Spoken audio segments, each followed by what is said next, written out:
Hey guys, it's the Aussie Gamer here, and today I want to talk about the situation of the Xbox One version for Forza Horizon 5. So, let's get into it. Now, if you haven't already subscribed to my channel for more Forza Horizon 5 news and gameplay, then make sure you do. If you have subbed to my channel, you are awesome, and if you haven't, that would be greatly appreciated. Now, I wanted to make this video for a few reasons, mainly to point out the absence of gameplay on the older consoles so close to release, but also to tell you why I didn't get the opportunity to play the preview build of FH5. So let me tell you why I wasn't able to play it. While I don't have a conclusive answer for this, I've got a few very possible reasons why I didn't get it. The first one is my channel size. Even though my subscriber count isn't tiny, I don't have the large enough audience that other channels will get. That's understandable, but what confuses me about this point is that a channel named The Dart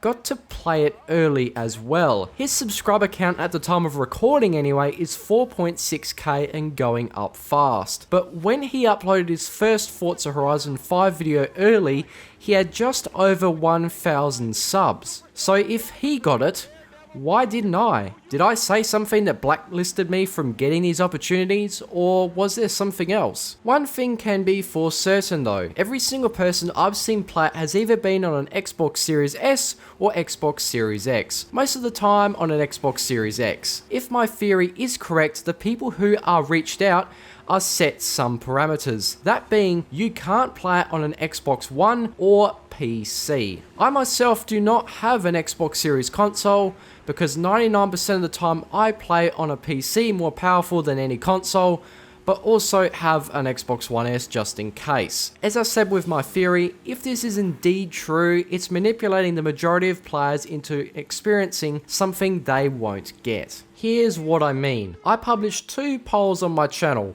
one of the platform they are on, and the other being if the base Xbox One and One S provided a playable experience with the past game, Forza Horizon 4. With the platform poll, I asked if they were on a 1/1S, 1X, Series S, Series X, or PC. The majority of players at 42% are still on the base Xbox One/One S. This means nearly half of all players are experiencing Forza on the weakest hardware. My main issue is that Forza have chosen not to show any gameplay of the most common version people will experience until right before the game comes out. This reminds me of Cyberpunk, where no one was allowed to show the base PS4 and Xbox One versions until release. Then the game came out and an obscene amount of returns happened due to the poor playability. This is where my next poll comes in. I asked if people who played the last Horizon title felt that if it was good enough on the Xbox One/One S. An outstanding 87% said yes, it was fine,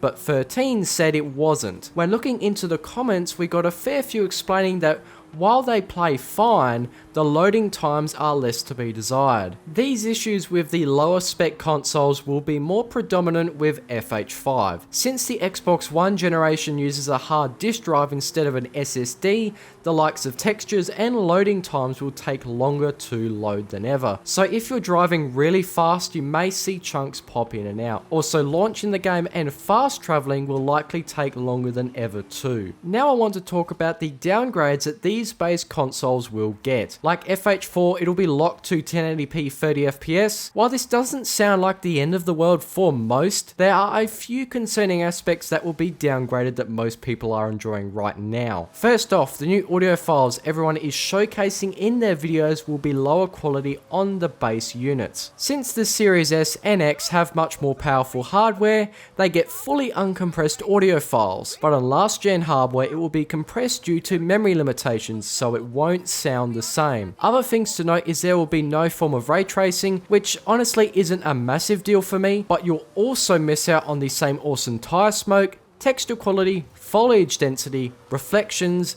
car level of detail, and a ton more. It'll probably be a mix of low and medium settings for these systems, which I personally feel is not great. Oh, and you'll also experience those long loading times. So you can see why I'm concerned about Forza Horizon 5 on the base Xbox Ones. It hasn't been shown yet, probably intentional, and the game is more demanding than FH4. If the frame rate doesn't sit comfortably at 30 FPS in 1080p, don't be surprised if the new dynamic resolution scaling is used. Let's just hope it doesn't go down to 720p, because that would be horrendous. Well, there you have it. My concerns with Forza Horizon 5 on the base Xbox One consoles. If you have anything to also point out, please leave it down in the comments. I'd love to see it. Anyway, I'll be ending it there. Thanks for watching. Make sure to subscribe for more FH5 content, and peace.